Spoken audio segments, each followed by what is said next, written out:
Hello दोस्तों, मैं आदर्श हूं और आज आपके लिए एक कहानी लाया हूं। अगर पसंद आए तो इस वीडियो को लाइक करना मत भूलिएगा। मैं बेहद उलझन में हूं और मुझे नहीं पता कि अभी क्या हुआ। आज मैं अपने परिवार को लंच के लिए एक रेस्तरां में लाया, लेकिन सब कुछ बर्बाद हो गया। मेरी बेटी रिया रेस्तरां से बाहर चली गई और मुझसे कहने लगी कि मुझे उसके पापा की तरह बिहेव करना बंद कर देना चाहिए। मेरी पत्नी उसके पीछे भागी और मैं वहीं अकेला रह गया। इसकी शुरुआत तब हुई जब वो 15 साल की थी। मैं एक अच्छा पापा बनना चाहता था, इसलिए मैंने उस पर ज्यादा रोक नहीं लगाई और उसका सबसे अच्छा दोस्त बनने की कोशिश की। मैं पहले से जानता हूं कि यदि आप किसी बच्चे को बहुत अधिक कैद में रखेंगे तो वे पीठ पीछे झूठ बोलना सीखेंगे और वो ज्यादा खतरनाक है। और शुरुआत में ऐसा लगा कि ये काम करेगा, लेकिन जब वो 15 साल की हुई तो वो अजीब सी हरकतें करने लगी। मुझे लगा कि कुछ गड़बड़ है। मुझे पता है कि ये अलग था, क्योंकि जब भी वो बाहर जाती थी या जब भी वो दोस्तों के साथ होती थी तो वो अच्छे मूड में होती थी। हालांकि मेरे साथ हमेशा गुस्से में रहती थी। जब मेरी पत्नी काम से घर आई तो मैंने उसे इसके बारे में बताया और वो मुझ पर हंसी। मैं समझाता रहा कि इस बार कुछ तो अलग है, लेकिन उसने मुझे गंभीरता से नहीं लिया। अगली सुबह नाश्ते के समय रिया ने पूछा कि क्या वो खुद कार चलाकर स्कूल जा सकती है। मैंने उसे मना कर दिया, क्योंकि उसके पास लाइसेंस नहीं है और फिर मैं ऑफिस कैसे जाऊंगा। मैंने साफ साफ मना कर दिया और वो आग बबूला हो गई। मैंने उससे कहा कि वो एक बच्चे की तरह बिहेव करना बंद करे। फिर उसने अपनी प्लेट फेंक दी और ज्यादा चिल्लाने लगी। मैं ये नहीं कह रहा हूं कि मैंने जो किया वो सही था, लेकिन गुस्से में आकर मैंने उसे थप्पड़ मार दिया। उस समय ऐसा महसूस हो रहा था जैसे वो एक अजनबी थी। उसने मुझे घूर कर देखा और हे भगवान, मुझे उसकी आंखों में आंसू थे और कुछ समय बाद वो और भी ज्यादा इमोशनल हो गई। रागिनी अंदर आई ये देखने के लिए कि हंगामा किस बारे में था। उसने मेरी ओर देखा और फिर रिया की ओर। वो हमारी बेटी को सांत्वना देने के लिए उसके पास गई। रिया ने रागिनी को बताया कि मैंने उसे थप्पड़ मारा और उसके बाद सबने चिल्लाना शुरू कर दिया। उस दिन के बाद मेरी बेटी मुझसे दूर रहने लगी। रागिनी ने मुझे अल्टीमेटम दिया, एक और गड़बड़ी और वो मुझे तलाक के कागजात देगी। मैं उससे बहस नहीं कर सका। मैंने उसे अकेला छोड़ दिया। हम दोनों में से मेरी पत्नी को काम से ज्यादा प्यार था, इसलिए मैं घर पर ज्यादा मदद करता था। लेकिन जब से मेरी बेटी को मेरी कम और रागिनी की ज्यादा जरूरत होने लगी, मैंने खुद को काम में बिजी कर लिया और वो कूल मां बन गई। मुझे लगता है कि वे बहुत करीब आ गए हैं। वे स्पा, शॉपिंग, लंच और काफी और चीजों के लिए बाहर जाते रहते हैं। मैंने रागिनी से कहा कि मुझे अलग अलग सा महसूस होता है और उसने रिया को लाने की कोशिश करने का वादा किया। मुझे ऐसा भी लगता था कि रिया भी गलत थी, कि ये नखरे ठीक नहीं थे और उसे माफी मांगने की जरूरत थी। लेकिन फिर भी मैं चुप रहा। आखिरकार पहली गलती मेरी ही थी। कुछ साल बाद एक और घटना घटी जिसने मेरे और रिया के बीच गहरी दरार पैदा कर दी। एक सुबह नाश्ते पर हम दोनों ही थे, क्योंकि रागिनी की शिफ्ट जल्दी थी। मैंने रिया को स्कूल के बारे में बातचीत में शामिल करने की कोशिश की। उसके जवाब हमेशा छोटे ही रहते, पर उसके अपने फोन पे लगातार हंसने से माहौल और खराब हो गया। वह 16 साल की है, मेरी घर पर रह रही है और मैं बस उससे बात करना चाहता हूं, लेकिन वो स्क्रीन से अपनी नजरें भी नहीं हटा पा रही थी। मैंने उससे पूछा कि वो किसे मैसेज कर रही थी। वो कुछ बोली नहीं। फिर मैंने उससे कहा कि वो मुझे अपना फोन दे। उसने मुझे नजरअंदाज कर दिया और हंसती रही। मेरा गुस्सा सर पे चढ़ गया। मैंने उसका फोन पकड़ा और पहली बार उसने मेरी तरफ देखा। वो मुझे घूर कर देख रही थी और इससे मैं और भी गुस्सा हो गया। उसने फोन तक पहुंचने की कोशिश की और मैंने उससे कहा कि उसे सीखना होगा कि मेरा सम्मान कैसे करना है, क्योंकि मैं उसका पापा हूं, वरना। फिर उसने मुझसे पूछा, वरना क्या? तुम मुझे फिर से मारने वाले हो? वो सुनते ही जैसे मीर दिल टूट गया, लेकिन भगवान का शुक्र है कि इस बार मैंने उसे नहीं मारा। मैं शांत हुआ और उससे कहा कि मैं उसका फोन रख लूंगा और उसे स्कूल के बाद ही मिलेगा। वो फिर से चिल्लाने लगी, पर मैंने उस पर ध्यान नहीं दिया और काम पर चला गया। मैंने उसके फोन पर नजर डाली और मैंने राहुल नाम के एक आदमी का नोटिफिकेशन देखा, जिसमें पूछा गया था कि क्या वो अभी भी डेट पर जाएगी। मैंने अनजाने में अपनी आंखें घुमा लीं और उसका फोन अपने केस में छुपा लिया। मैं किसी की प्राइवेसी पर हमला करने वालों में से नहीं हूं, भले ही वो मेरी अपनी बेटी ही क्यों ना हो।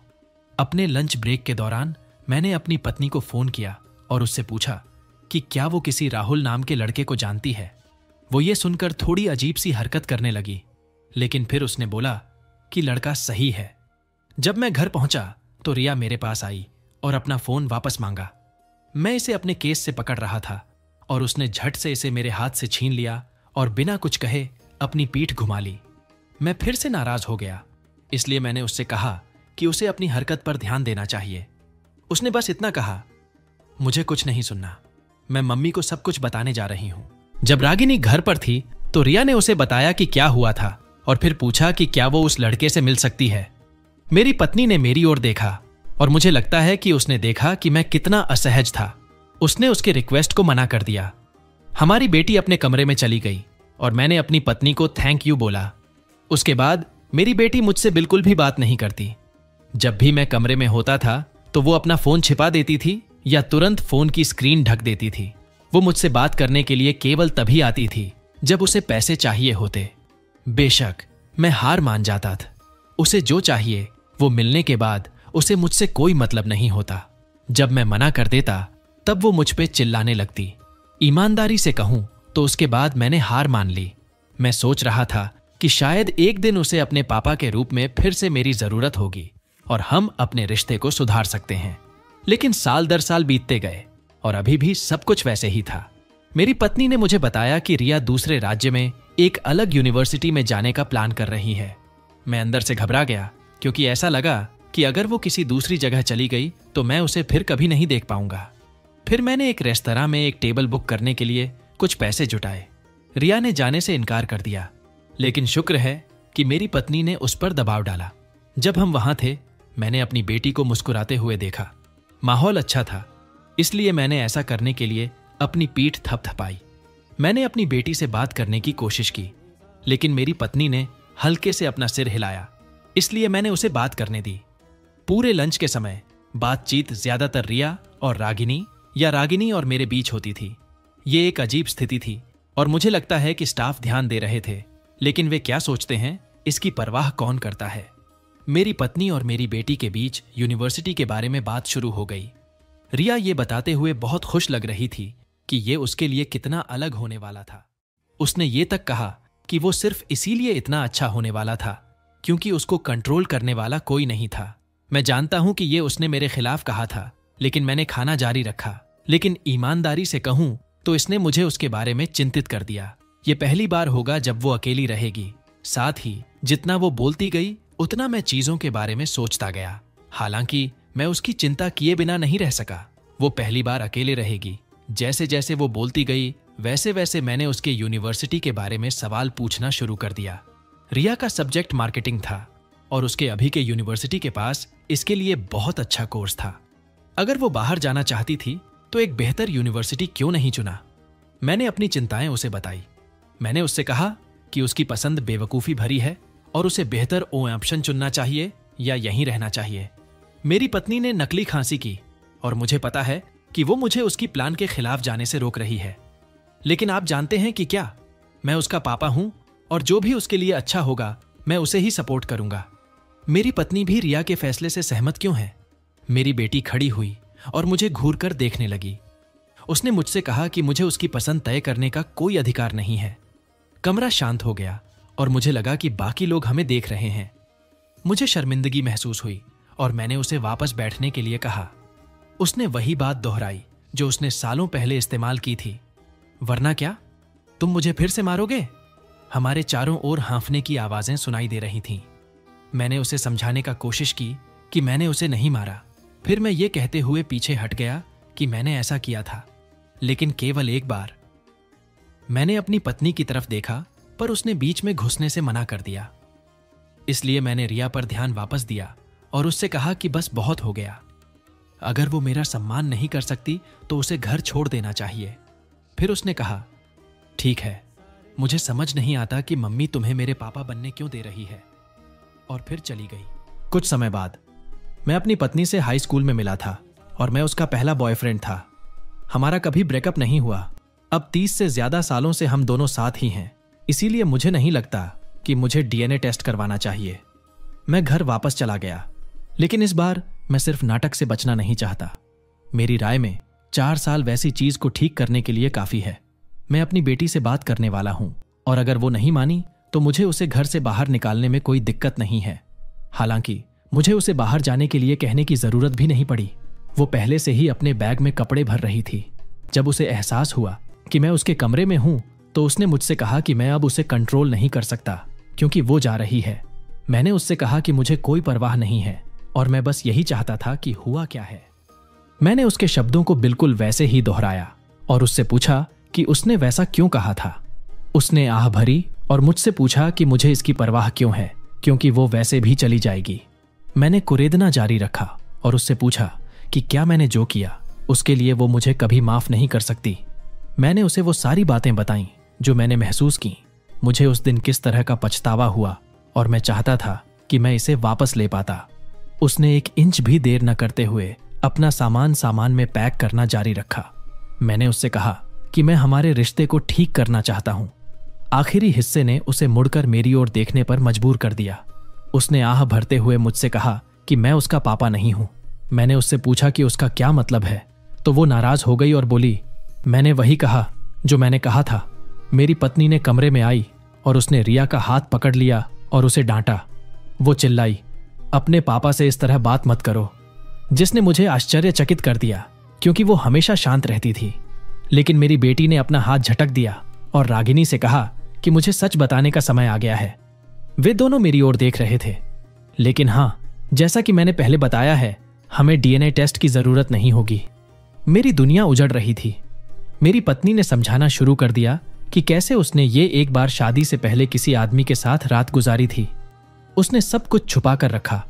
उसने ये देखने के लिए कि क्या मैं पापा हूं, मेरी पीठ पीछे डीएनए टेस्ट किया और हम सभी जानते हैं कि उसका रिजल्ट क्या निकला। मेरी शादी एक बहुत बड़ी झूठ थी। मेरा दिल टूट गया है। थोड़े समय बाद रागिनी ने मुझे सब कुछ बताया और मैं उसके सामने चुपचाप बैठ गया। उसने दोहराया कि उसने सिर्फ एक बार गलती की थी, हमारी शादी से 1 दिन पहले, और उसे विश्वास नहीं था कि मुझे सच बताना हमारे रिश्ते को बचा सकता था।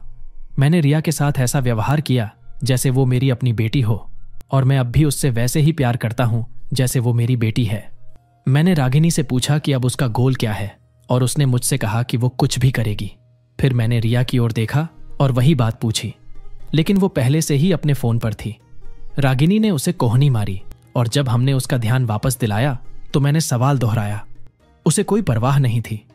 उसने मेरे चेहरे पर भाव देखा होगा, इसलिए उसने समझाया।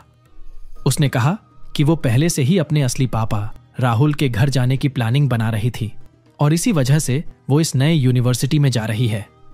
रिया ने कहा कि वो जिंदगी में जो चाहती थी मैं उसे उतना नहीं दे सकता और मैंने जितनी बार उसे कुछ देने से मना किया, राहुल ने उसे वो लेकर दिया। मेरे दिमाग में अचानक वो मैसेज आया जो मैंने एक बार उसके फोन पर देखा था। चीजें एक दूसरे से जुड़ती दिख रही थीं, खासकर क्यों वो उस खराब यूनिवर्सिटी में जा रही थी। रागिनी ने उसे रुकने के लिए कहते हुए फिर से कोहनी मारी, लेकिन रिया ज्यादा नाराज लग रही थी। इसके बाद उसने कहा कि रागिनी ने भी एक बार कहा था कि उसे मुझसे शादी करने का पछतावा है क्योंकि दूसरा बॉयफ्रेंड मुझसे कहीं ज्यादा सफल है। रागिनी ने हर बात से इनकार किया और कहा कि रिया झूठ बोल रही थी, लेकिन मेरा मन कहता है कि रिया ने जो कहा वो सच था। मैं राहुल पर दोष मढ़ना चाहता था, एक ऐसा व्यक्ति जो परिवार को तोड़ रहा है, भले ही मैं उससे पहले कभी नहीं मिला था। सच कहूं तो मुझे समझ नहीं आ रहा था कि मैं इतना शांत था। बेशक मैं अंदर से बेहद गुस्सा और दुखी था, इसलिए मैंने उन्हें सिर्फ एक अल्टीमेटम दिया। मैंने रिया से कहा कि वो मेरी आंखों में देखे। मैंने उससे मेरे और उसके असली पापा के बीच चुनने को कहा, लेकिन उसने मेरा मजाक उड़ाया, खड़ी हुई और कहा कि वो खुश है कि उसे अब मेरे साथ नहीं रहना पड़ेगा। वो बाहर चली गई।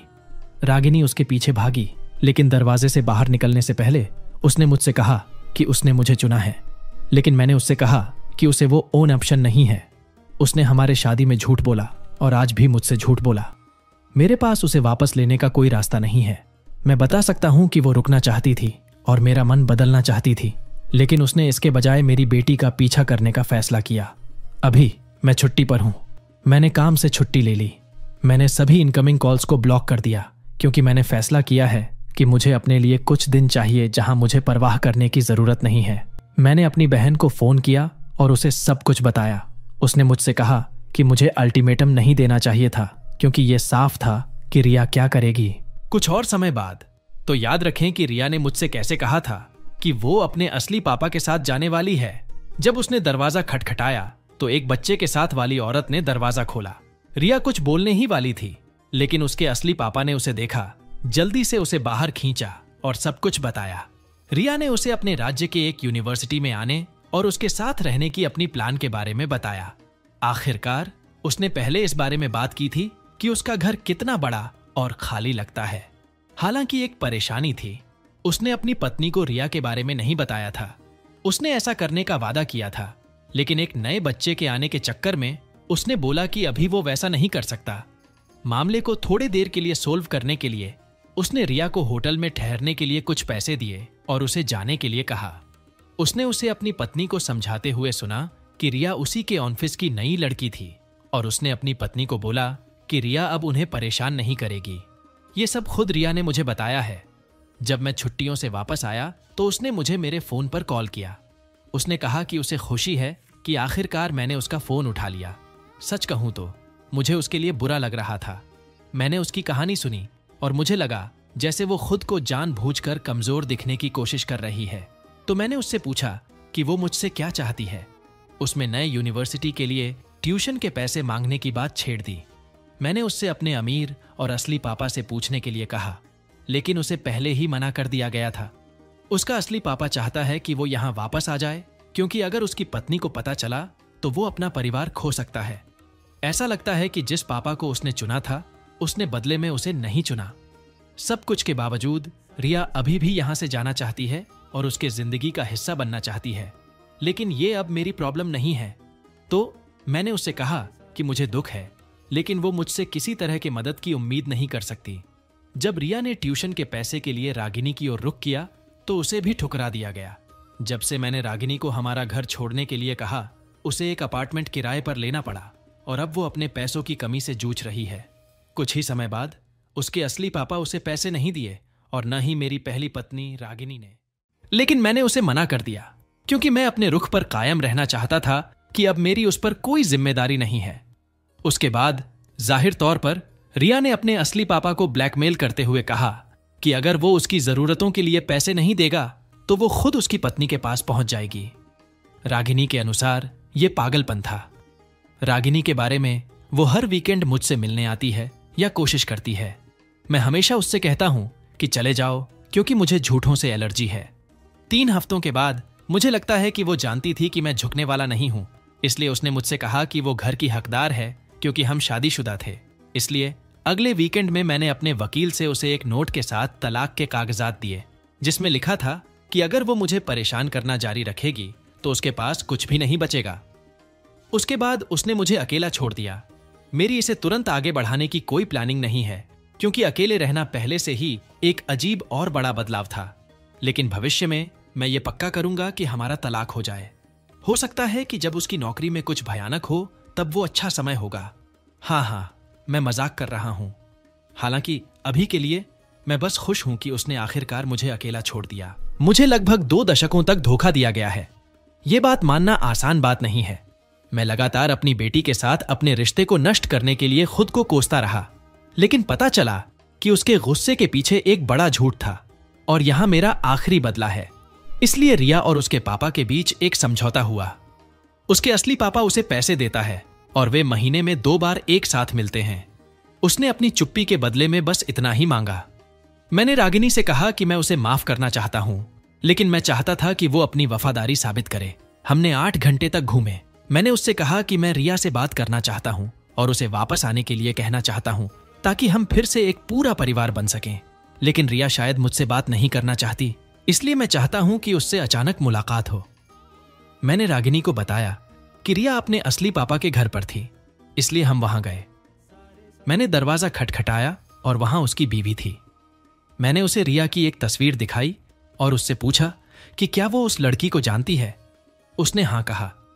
रागिनी के बोलने के बावजूद मैंने उस औरत को बताया कि रिया रागिनी और उसके पति की बच्ची थी।